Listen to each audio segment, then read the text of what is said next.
వర్సిటీల ప్రక్షాళన పేరిట yellow media కొంత విష ప్రచారానికి వింత కూతలకు దిగుతున్న విషయం ఈరోజు పత్రికలను చూస్తే మీకు అర్థమవుతూ ఉంటుంది.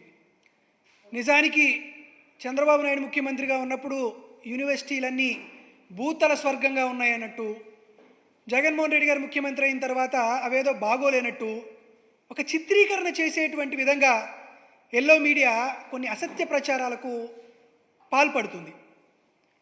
ఈ సందర్భంగా వాస్తవాలేంటో ప్రజలకు తెలియజేయాలనేటువంటి ఒక సదుద్దేశంతో మీ ముందుకు రావాల్సిన పరిస్థితి ఏర్పడింది. నిజంగా ఈరోజు నేను ఎల్లో మీడియాకి కానీ తెలుగుదేశం పార్టీ వారికి కానీ ఒక ప్రశ్న అడుగుతున్నా.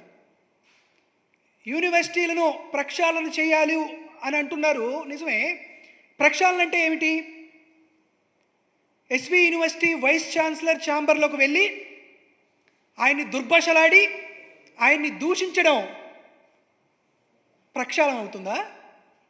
ఎస్కే యూనివర్సిటీ వైస్ ఛాన్సలర్ కారును ఆపి ఆయన్ని బూతులు తిట్టి వారి కారు డ్రైవర్ పైన దాడి చేసి తన్నడాన్ని ప్రక్షాళన అని అంటారా? ఆంధ్ర యూనివర్సిటీలో వీసీకి రిజిస్ట్రార్కి తెలుగుదేశం పార్టీకి సంబంధించినటువంటి నాయకులు ఫోన్ చేసి మిమ్మల్ని అత్యంత పాశవికంగా నడి రోడ్డు మీదే హత్య చేస్తామని బెదిరించడం ప్రక్షాళన అవుతుందా? లేదా మహానేత వైఎస్ రాజశేఖర రెడ్డి గారి విగ్రహాలని యూనివర్సిటీ క్యాంపస్ నుండి తరలిస్తే అది ప్రక్షాళన అవుతుందా? తెలుగుదేశం పార్టీ వారిని ఒకటి అడుగుతున్నాను, రాజశేఖర రెడ్డి గారి విగ్రహాలను తొలగిస్తే అది ప్రక్షాళన కిందకు వస్తే, మరి పద్మావతి యూనివర్సిటీలో ఎన్టీ రామారావు గారి విగ్రహం ఉంది కదా, జేఎన్టీయూ అనంతపురంలో ఎన్టీ రామారావు గారి విగ్రహం ఉంది కదా, కుప్పంలో అనేటువంటి ద్రవిడ యూనివర్సిటీలో ఎన్టీ రామారావు గారి విగ్రహం ఉంది కదా, మరి ఇద్దరు మాజీ ముఖ్యమంత్రులే కదా, మరి ఎన్టీఆర్ విగ్రహాన్ని కూడా తొలగించాలి కదా. మాజీ ముఖ్యమంత్రులు విగ్రహాలు క్యాంపస్లో ఉంటే వారికి గౌరవప్రదంగా చూసుకోవాలి, కానీ వాటన్నిటినీ తొలగించడం మీ ప్రక్షాళన కింద వస్తుందా అని అడుగుతున్నా. దీంతోపాటు అసలుకి వర్సిటీలని రాజకీయ వేదికలుగా ఉపయోగించుకుంది ఎవరు? చంద్రబాబు నాయుడు కాదా? నారా లోకేష్ కాదా? ఈరోజు వైస్ ఛాన్సలర్ పోస్టుల గురించి మాట్లాడుతున్నారు. చంద్రబాబు నాయుడు గారు ముఖ్యమంత్రిగా ఉండగా ఆంధ్రప్రదేశ్ రాష్ట్రంలో ఉన్నటువంటి వీసీలు ఎవరు? వారి దగ్గర ఉండేటువంటి కీలకమైనటువంటి రిజిస్ట్రార్లు ఎవరు? ఒకసారి గమనించండి. ఆంధ్ర యూనివర్సిటీలో నాగేశ్వరరావు అనేటువంటి ఒక బీసీ సామాజిక వర్గానికి చెందిన వారిని చంద్రబాబు నాయుడు వీసీగా ప్రమోట్ చేశారు. మరి అక్కడ ఉన్నటువంటి రిజిస్ట్రార్ ఏ సామాజిక వర్గం? మీ వారు కాదా? తెలుగుదేశం పార్టీకి అంటగారిగిన వారు కాదా? అదేవిధంగా జేఎన్టీయూ కాకినాడలో రామలింగరాజుని వీసీగా అపాయింట్ చేశారు. కానీ అప్పుడు అధికారం చలాయించింది ఎవరు? ఏపీపీఎస్సీ చైర్మన్గా ఉన్నటువంటి ఉదయ భాస్కర్ కాదా? ఆయన సామాజిక వర్గం ఏంటి? ఆయన ఎవరికి అంటగాగారు? అదేవిధంగా కౌన్సిల్ మెంబర్లుగా ఎన్ఆర్ఐ కళాశాలకు చెందినటువంటి వెంకట్రావు గారిని ఎగ్జిక్యూటివ్ కౌన్సిల్ మెంబర్గా పెడితే జేఎన్టీయూ కాకినాడలో అధికారాన్ని అంతా అనుభవించింది మీ సామాజిక వర్గానికి సంబంధించినటువంటి వ్యక్తులు కాదా? సారీ, ఎస్పీ యూనివర్సిటీకి వెళ్దాం.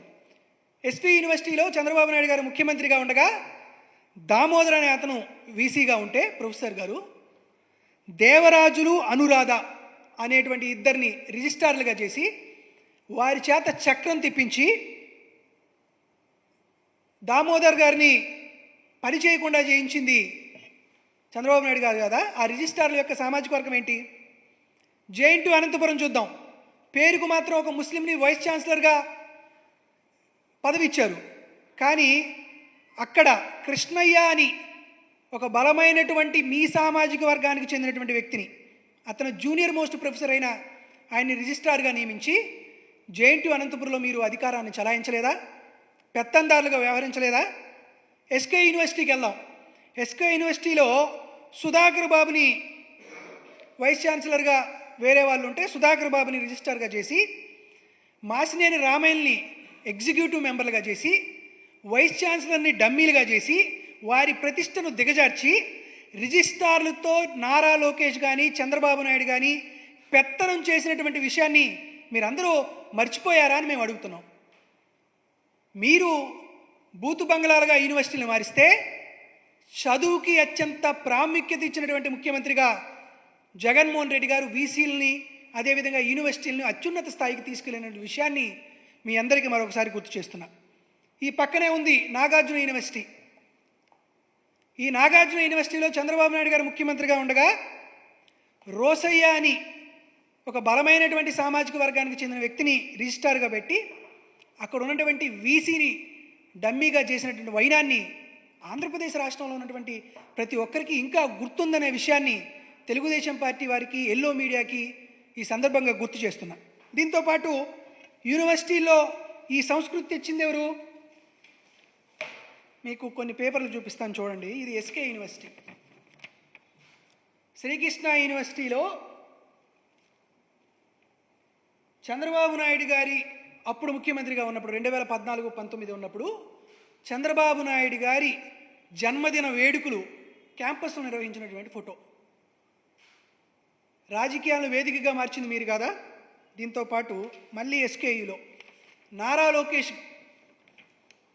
లోకేష్ జన్మదిన వేడుకలు నిర్వహిస్తూ వచ్చినటువంటి ఫోటో. మళ్ళీ ఎస్కేయులో ఫొటోస్. ఇక్కడే ఉన్నటువంటి నాగార్జున యూనివర్సిటీలో Telugunadu student federation TNSF Telugu Desam party విద్యార్థి విభాగానికి సంబంధించిన వాళ్ళు నారా లోకేష్ గారి జన్మదిన వేడుకలు యూనివర్సిటీలో చేసినటువంటి వైనం. మీరు యూనివర్సిటీలను రాజకీయ వేదులుగా మార్చి, మీరు యూనివర్సిటీల్ని తెలుగుదేశం పార్టీ ఆఫీసులుగా మార్చి మాపైన విమర్శలు చేస్తూ, మాపైన ఆరోపణలు చేస్తూ ఎల్లో మీడియాలో రావడం అనేది శోచనీయంగా కనపడుతుంది. దాంతోపాటు జగన్మోహన్ రెడ్డి గారు ఉన్నప్పుడు ఎన్నో సంస్కరణలు తీసుకొచ్చాం, విద్యా విధానాల్లో మార్పు తీసుకొచ్చాం, ఒక పారదర్శకత తీసుకొచ్చాం. ఎగ్జిక్యూటివ్ కౌన్సిల్లో 50% మహిళలకే ఉండాలి అనేటువంటి ఒక చారిత్రాత్మకమైనటువంటి నిర్ణయాన్ని జగన్మోహన్ రెడ్డి గారు తీసుకొచ్చారు. ఇవన్నీ తీసుకురావడం వల్ల ఈరోజు మీ అందరికీ ఛాలెంజ్ చేసి చెబుతున్నా, ఇది national assessment and accreditation council NAC వాళ్ళు ఇచ్చినటువంటి గుర్తింపుకు సంబంధించినటువంటి వివరాలు. చంద్రబాబు నాయుడు గారు ముఖ్యమంత్రిగా ఉన్న 2018-19 దాకా 160 విద్యా సంస్థలకి గుర్తింపు వస్తే, జగన్మోహన్ రెడ్డి గారు ముఖ్యమంత్రి అయిన తర్వాత ఆంధ్రప్రదేశ్ రాష్ట్ర చరిత్రలో ఎవరికీ రానంతగా 209 సంస్థలకు NAC అగ్రిడేషన్ ఇచ్చినటువంటి వైనం. A++ గ్రేడ్ చంద్రబాబు నాయుడు గారి హయాంలో ఒకటే విద్యా సంస్థకు ఉంటే, జగన్మోహన్ రెడ్డి గారు వచ్చిన తర్వాత 8 మందికి వచ్చినటువంటి వైనం. దీనికి సంబంధించినటువంటి ఈ NAC అగ్రిడేషన్కి ఈ ఫొటోస్ కూడా మీడియా వారికి నేను కూడా మీకు ఇప్పుడే విడుదల చేయడం జరుగుతుంది. ఇది జగన్మోహన్ రెడ్డి గారు వచ్చిన తర్వాత మేము తీసుకొచ్చినటువంటి విద్యా సంస్కరణలు. ఇవే కాదు, ఎన్నో రకాలైనటువంటి వ్యవహారాలు ఒకసారి చూస్తే, హైర్ ఎడ్యుకేషన్ని ఏ విధంగా జగన్మోహన్ రెడ్డి గారు డెవలప్మెంట్ చేశారని చెప్తే, డిగ్రీలో ఇంటర్న్షిప్ అనే కార్యక్రమం తీసుకొచ్చాం.